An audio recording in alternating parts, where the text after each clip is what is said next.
Thank you. Thank you so much for the invitation. It's always been a great a pleasure to be involved in the great conferences of the Central European Academy. And I thank you for organizing this discussion on this timely and very important topic we have. After exploring the nature of the EU law and its relations to constitutions and to national legal cultures, we will turn to the question of democracy and European democracy. Democracy and the nature of democracy is indeed a very timely and evergreen question, so to speak. 200 years ago, a Frenchman called Alexis de Tocqueville made his journey over the big water to look at the American society. And his book, De la démocratie en Amérique, of democracy in America, he explored the institutional and societal conditions that created the basis for a democratic rule in America. 200 years later, and 70 years after the foundation of the European cooperation, a modern Tocqueville could pose the very, very same question. What is the state of democracy in Europe? What is the basis of democratic legitimacy of the European cooperation? And how does all this relate to the sovereign equality of the member states or to the equal protection of them by the founding treaties? The word telos is a key term in the philosophy of Aristotle. It's the final cause or reason of a human being or human entity. If we are to explore democracy in Europe, we may first look at the telos of these concepts. What is the telos of democracy? In short, it is the ability to put political and social conflicts on a common stage, make them visible, and attempt to resolve them by including the people.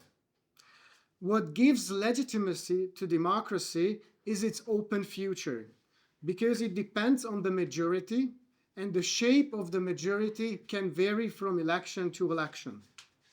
Now, the telos of the foundation of the European cooperation is a much more difficult question to define. In fact, this is the 1 million euro question. That leads to the next part of my presentation. So the question is, how can one narrate the story of Europe in a way that is both accurate and able to capture the old continent? The true challenge of European democracy is the ability to reach out and capture a common story. But the nature and ultimate objective or mission of the institutionalized cooperation in Europe have been subject to constant public, legal, and academic debates since the very beginnings. Is it an association of states? Or is it a union of citizens? Or is it perhaps a union of different peoples? Is it a cooperation that creates a supranational entity? Or is it rather a cooperation among equals? Or is it perhaps an institutionalized platform for more influential countries like Germany, France, and Italy to remain on the world stage? The questions of European democracy and democratic legitimacy, as well as the relating question of equality between member states, will depend on the very answers to these questions. But Europe and European cooperation, in fact, mean different things in different European countries. They all see it in their own unique ways. In a certain way, Europe and the European cooperation can only make sense in the eyes of the beholder. France has seen it as its own revival, a stepping stone to be able to remain on the world stage. Germany has seen it as a way that leads to redemption. And this is why France has always insisted on reinforcing the leadership institution, the European Council, the heads of states and governments, while Germany has always been supportive of the supranational institutions like the Commission or the Parliament. Hungary, like other East Central European countries, has rather seen it as a dream of independence, or would like to see it as a dream of independence and liberty after the multiple totalitarian oppressions. So living in Europe means living in the history of its nations, being reminded of that legacy and reviving that history day by day. And this is the reason why the primary fault lines in Europe continue to lie between the countries and between the regions. And the main consequence of this is that in order to be able to capture a European story, to capture a European democracy, this democracy has to attempt to put these fault lines on the stage and provide a framework for a European public discourse and the European drama to unfold.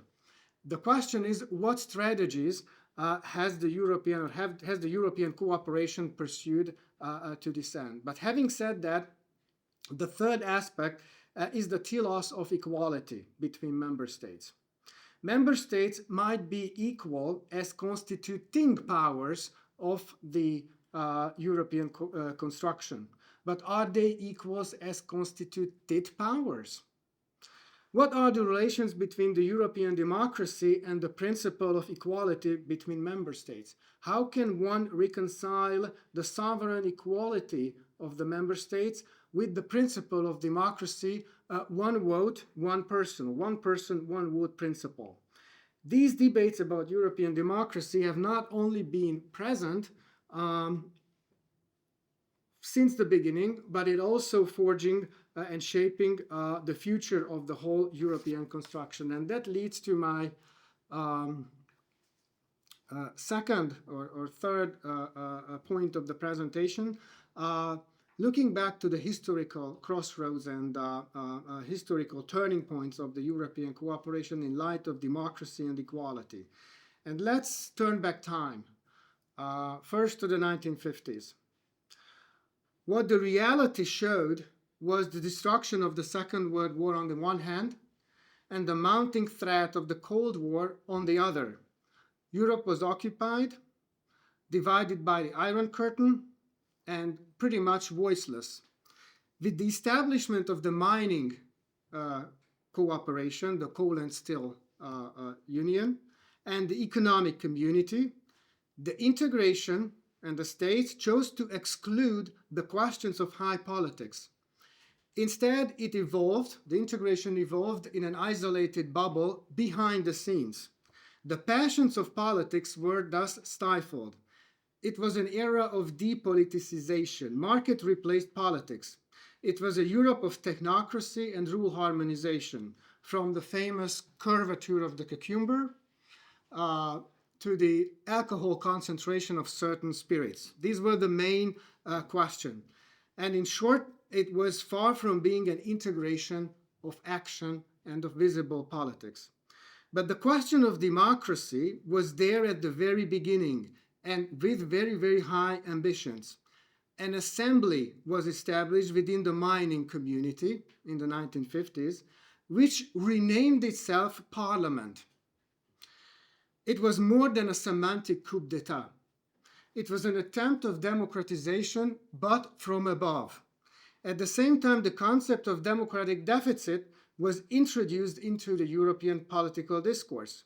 At first sight, it seems to be a very descriptive notion, but in reality, it's a political program if you think into it. Because if there is a deficit on the one hand, it should be an equilibrium on the other. And the mainstream thinking said that the objective of the integration is to achieve that equilibrium point. And of course, the way to do so, according to the mainstream view, is by increasing the influence of the assembly, which was renamed to Parliament. However, when the European cooperation relied on depoliticization in the first 3 decades, democracy actually made little sense, because the curvature of the cucumber is not among the most engaging questions among the people. The common market is useful and may be lucrative, but this is not inspirational or magical that a public or people can fall in love with. The European Parliament thus had to wait for an ideal moment to come. And this ideal moment came in the form of the wind of change, as the German rock band the Scorpions once sang in its memorable song. A mighty empire collapsed, and the Berlin Wall came down, and the integration had to face the unforeseeable events of history.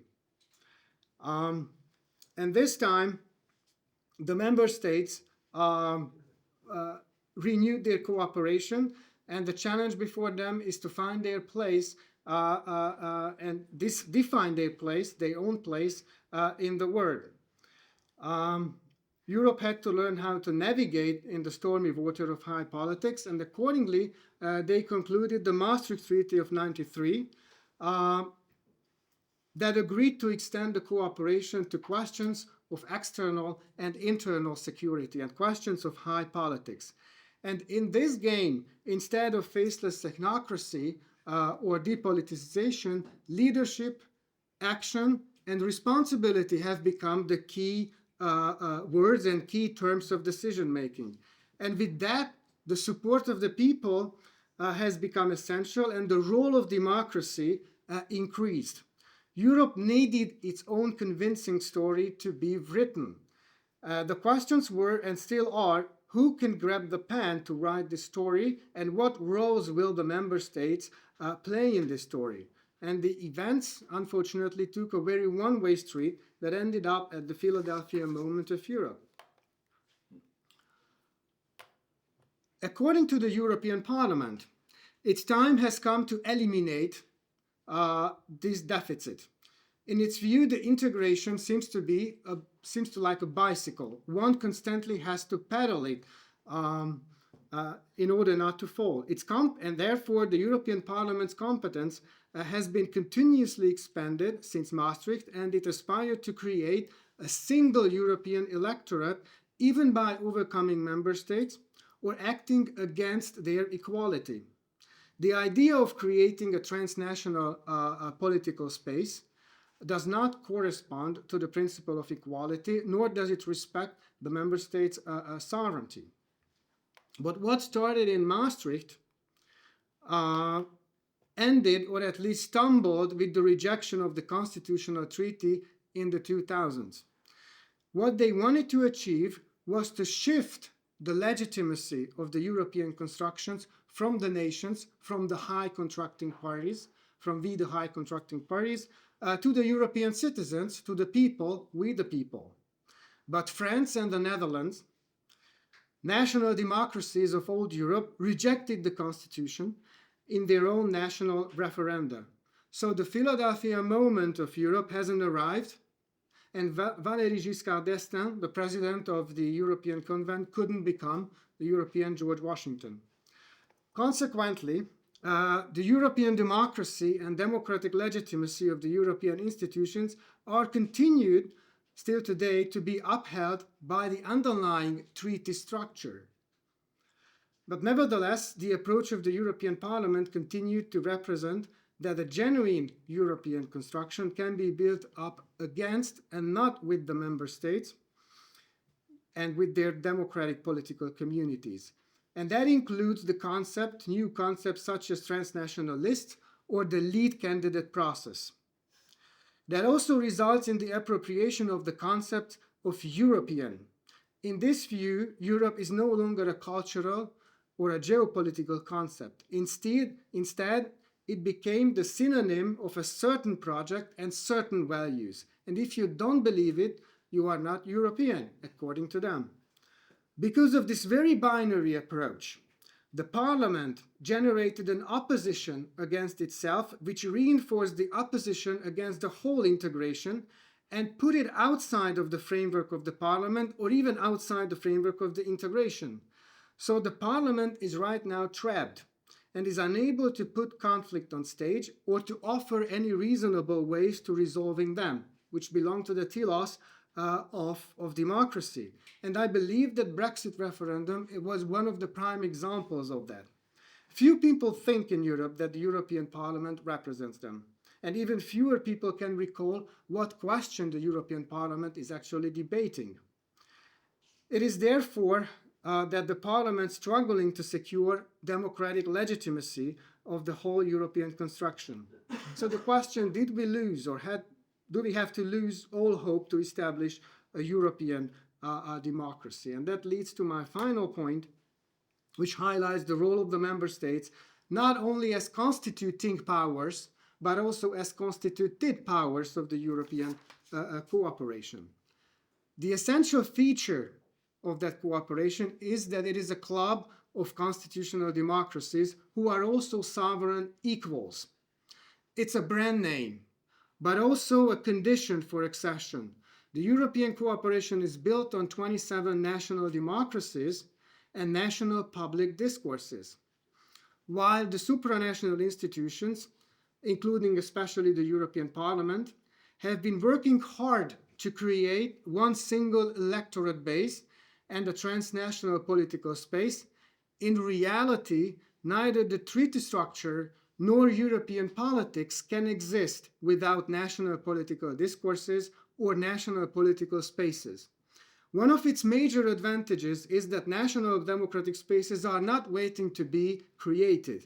They are already existing and working realities. So the question is, who can speak to that multitude of national democratic spaces? And the answer lies in the national institutions, which are participating in the European politics. First and foremost, the European Council, the institutionalized summits of heads and states and governments, also known in German as Chefsache. On the one hand, the heads of states and governments are accountable in the national democratic arena. Therefore, European Council serves as a bridge to their respective parliament and ultimately their respective electorate. On the other hand, this bridge is very much visible. The European Council is creating actually the European drama and the European action. They are the ones who are making the tensions and conflicts visible among the peoples of Europe. Few people know about what the European Parliament is doing, but many people across Europe have a pretty good knowledge about the latest council meeting.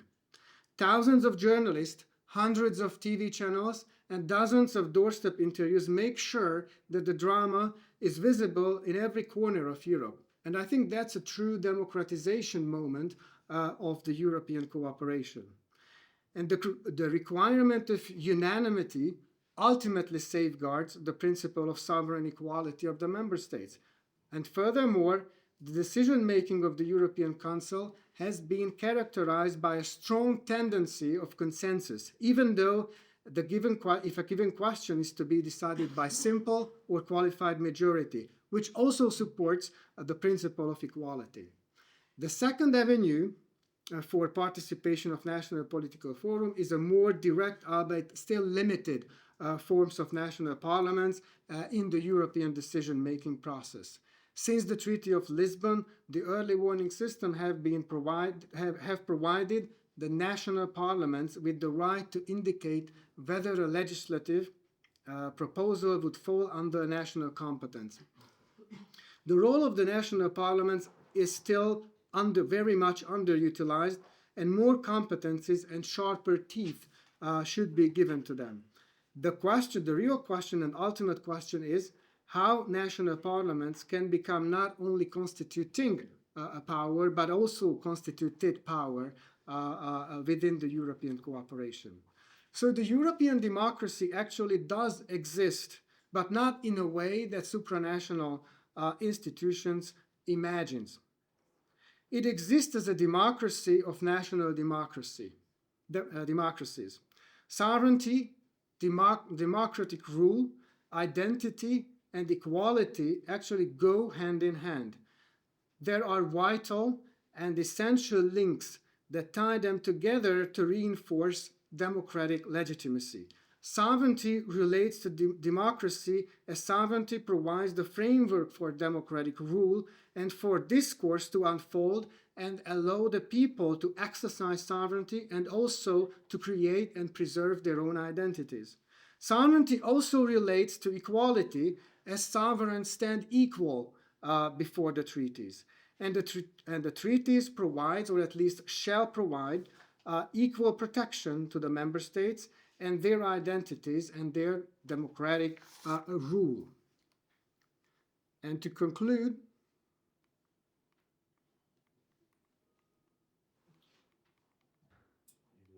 somehow it's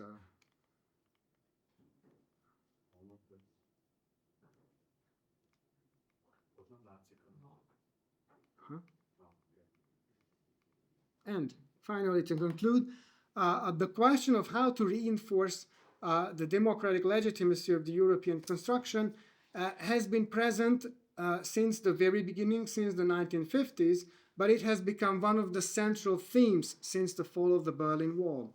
And creating a cooperation that is increasingly political in nature requires the ability to democratically discuss differences and conflicts. Forging a common position requires the involvement of national politicals and public spaces and discourses. And the increased participation of the national political systems and institutions might offer a way to reinforce that democratic discourse by also taking account the principle of equality among member states. Europe is not an e pluribus unum, not one out of many. Rather, it's in a varietate in concordia, unity in diversity. It has been 50 years since Henry Kissinger famously wanted to call Europe, but didn't know what number he had to dial. And 50 years passed on, and I think the situation is pretty much the same. But that's good, because Europe and European cooperation has at least as many phone numbers as member states in the European Council. And what we do hope for is that European democracy, as democracy of equal national democracies, can and will work, because there is much more than unites the countries and peoples of the old continent than the forces that divide them. And with that, I would like to thank you for your kind attention.